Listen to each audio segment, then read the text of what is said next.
ವೀಕ್ಷಕರೇ ನಮಸ್ಕಾರ. ಇವತ್ತಿನ ಕೃಷಿ ವಾರ್ತೆಗೆ ಸ್ವಾಗತ. ನಾನು ಗಣೇಶ್ ಭಟ್. ಮೊದಲಿಗೆ ಮುಖ್ಯಾಂಶಗಳು. ಪಾತಾಳಕ್ಕೆ ಕುಸಿದ ಈರುಳ್ಳಿ ದರ, ರೈತರು ಕಂಗಾಲು. ಬೀಜ ಒಪ್ಪಂದ ಸುಧಾರಣೆಗಳ ವಿರುದ್ಧ ಜಾಗತಿಕ ರೈತ ಒಕ್ಕೂಟಗಳ ಎಚ್ಚರಿಕೆ. ಅನಾವೃಷ್ಟಿಗೆ ಶೇಂಗಾ, ತೊಗರಿ, ಹತ್ತಿ ನಾಶ, ಪರಿಹಾರಕ್ಕೆ ರೈತ ಸಂಘಗಳಿಂದ ಆಗ್ರಹ. ರಾಷ್ಟ್ರವ್ಯಾಪಿ ಬಿಡುಗಡೆಗೆ ಆಯ್ಕೆಯಾದ ಗೋಧಿ ತಳಿಗಳು.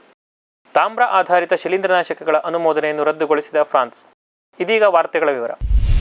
ಪಾತಾಳಕ್ಕೆ ಕುಸಿದ ಈರುಳ್ಳಿ ದರ, ರೈತರು ಕಂಗಾಲು. ವಿಜಯನಗರ ಜಿಲ್ಲೆಯಲ್ಲಿ ಈರುಳ್ಳಿ ಬೆಲೆ ಕುಸಿತವಾಗಿದ್ದು ರೈತರು ಸಂಕಷ್ಟಕ್ಕೆ ಸಿಲುಕಿದ್ದಾರೆ. ಈರುಳ್ಳಿ ದರ ಪಾತಾಳಕ್ಕೆ ಕುಸಿದಿದ್ದು ಕೆಜಿಗೆ ಕೇವಲ ₹1 ಮಾರಾಟವಾಗುತ್ತಿದೆ. ಇದರಿಂದಾಗಿ ರೈತರಿಗೆ ಭಾರೀ ನಷ್ಟ ಉಂಟಾಗಿ ತೊಂದರೆಯಾಗಿದೆ. 50 ಕೆಜಿ ಚೀಲದ ಈರುಳ್ಳಿಗೆ ₹800ಗಿಂತ ಹೆಚ್ಚು ಖರ್ಚು ಮಾಡಿ ಬೆಳೆದ ರೈತರಿಗೆ ಕೇವಲ ₹50 ಮಾತ್ರ ಸಿಗುತ್ತಿದೆ. ಮಧ್ಯ ಕರ್ನಾಟಕ ಪ್ರದೇಶದಲ್ಲಿ ಈರುಳ್ಳಿ ಪ್ರಮುಖ ವಾಣಿಜ್ಯ ಬೆಳೆಯಾಗಿದೆ. ಈ ಬಾರಿ ಉತ್ತಮ ಫಸಲಿನಿಂದ ಉತ್ತಮ ಲಾಭದ ನಿರೀಕ್ಷೆಯಲ್ಲಿದ್ದ ರೈತರಿಗೆ ದಿಢೀರ್ ಬೆಲೆ ಕುಸಿತ ಆಘಾತ ಉಂಟು ಮಾಡಿದೆ. ಕಳೆದ ವರ್ಷ ಇದೇ ಅವಧಿಯಲ್ಲಿ ಪ್ರತಿ ಚೀಲಕ್ಕೆ ₹1,600ರಿಂದ ₹3,450 ದರ ಸಿಕ್ಕಿತ್ತು. ಈ ಬಾರಿ ಕೆಜಿಗೆ ಕೇವಲ ₹1ರಿಂದ ₹5 ಇಳಿದಿದೆ. ಅಲ್ಲದೆ ಕಳೆದ 1 ತಿಂಗಳಿನಿಂದ ಸುರಿದ ಮಳೆಯಿಂದ ಕಟಾವು ಹಂತಕ್ಕೆ ಬಂದಿದ್ದ ಈರುಳ್ಳಿ ಗುಣಮಟ್ಟವೂ ಹಾಳಾಗಿದೆ. ಸ್ಥಳೀಯ ಬೆಳೆಯನ್ನು ನಿರಾಕರಿಸಿ ವರ್ತಕರು ಮಹಾರಾಷ್ಟ್ರದ ಈರುಳ್ಳಿ ಖರೀದಿಸುತ್ತಿದ್ದಾರೆ. ಇದರಿಂದಾಗಿ ರೈತರಿಗೆ ಮತ್ತಷ್ಟು ಸಂಕಷ್ಟ ಎದುರಾಗಿದೆ ಎಂದು ರೈತರು ತಮ್ಮ ಅಳಲನ್ನು ಹೇಳಿಕೊಂಡಿದ್ದಾರೆ. ಬೀಜ ಒಪ್ಪಂದ ಸುಧಾರಣೆಗಳ ವಿರುದ್ಧ ಜಾಗತಿಕ ರೈತ ಒಕ್ಕೂಟಗಳ ಎಚ್ಚರಿಕೆ. ವಿಶ್ವಸಂಸ್ಥೆಯು ಅಂತಾರಾಷ್ಟ್ರೀಯ ಬೀಜ ಒಪ್ಪಂದದಲ್ಲಿ ಸುಧಾರಣೆಗಳನ್ನು ತರಲು ಮುಂದಾಗಿದೆ.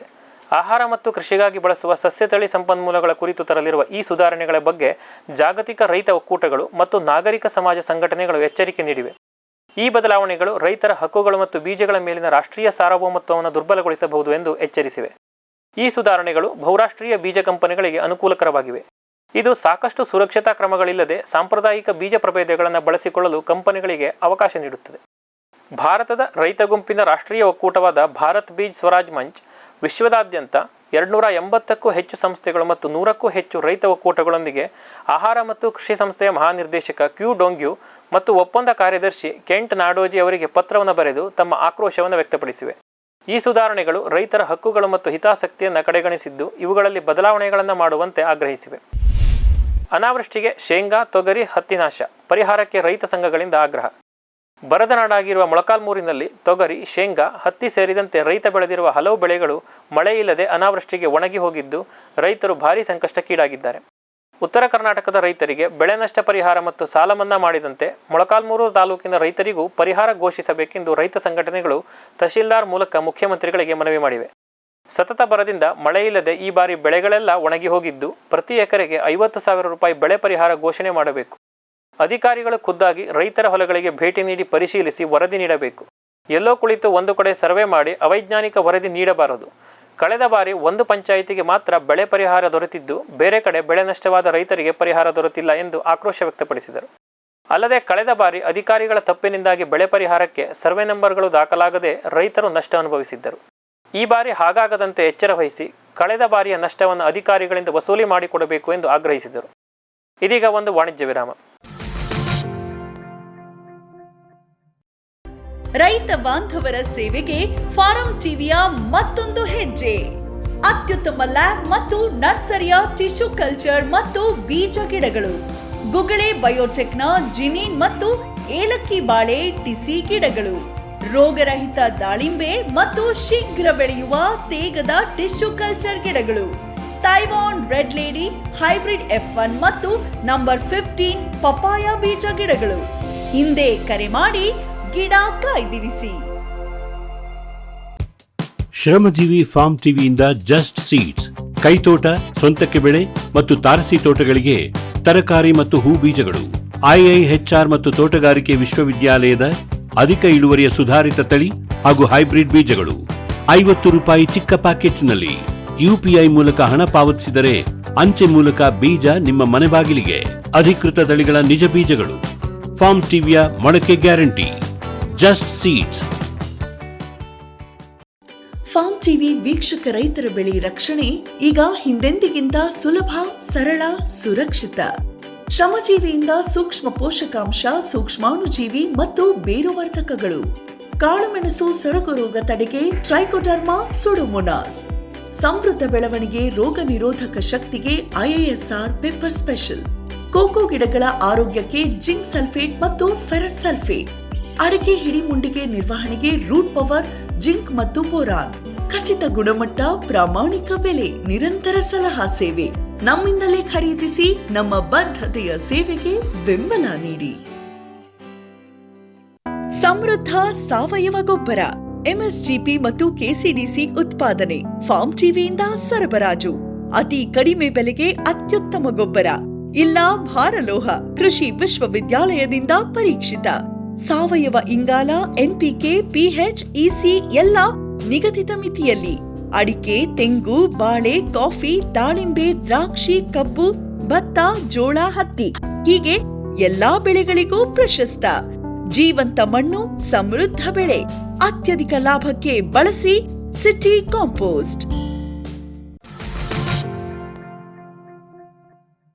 ವಿರಾಮದ ನಂತರ ಕೃಷಿ ವಾರ್ತೆಗೆ ಮತ್ತೊಮ್ಮೆ ಸ್ವಾಗತ. ರಾಷ್ಟ್ರವ್ಯಾಪಿ ಬಿಡುಗಡೆಗೆ ಆಯ್ಕೆಯಾದ ಗೋಧಿ ತಳಿಗಳು. ಪಂಜಾಬ್ ಕೃಷಿ ವಿಶ್ವವಿದ್ಯಾಲಯದ 2 ಹೆಚ್ಚು ಇಳುವರಿಯನ್ನು ನೀಡುವ ಗೋಧಿ ತಳಿಗಳು ರಾಷ್ಟ್ರವ್ಯಾಪಿ ಬಿಡುಗಡೆಗೆ ಆಯ್ಕೆಯಾಗಿವೆ. ಗ್ವಾಲಿಯರ್ನಲ್ಲಿ ನಡೆದ 64ನೇ ಆಲ್ ಇಂಡಿಯಾ ಗೋಧಿ ಮತ್ತು ಬಾರ್ಲಿ ಸಂಶೋಧನಾ ಕಾರ್ಯಕರ್ತರ ಸಭೆಯಲ್ಲಿ ಈ ನಿರ್ಣಯ ಕೈಗೊಳ್ಳಲಾಗಿದೆ. PBW915 ಮತ್ತು PBW906 ಈ 2 ತಳಿಗಳನ್ನು ICARನ ತಳಿ ಗುರುತಿಸುವ ಸಮಿತಿಯು ಮಾನ್ಯಗೊಳಿಸಿದೆ. ಈ ತಳಿಗಳನ್ನು 3 ವರ್ಷಗಳ ಕಾಲ ಕಟ್ಟುನಿಟ್ಟಾಗಿ ಪರೀಕ್ಷಿಸಲಾಗಿದ್ದು ಹೆಚ್ಚಿನ ಉತ್ಪಾದಕತೆ ಮತ್ತು ರೋಗ ನಿರೋಧಕ ಗುಣಗಳನ್ನು ಹೊಂದಿವೆ.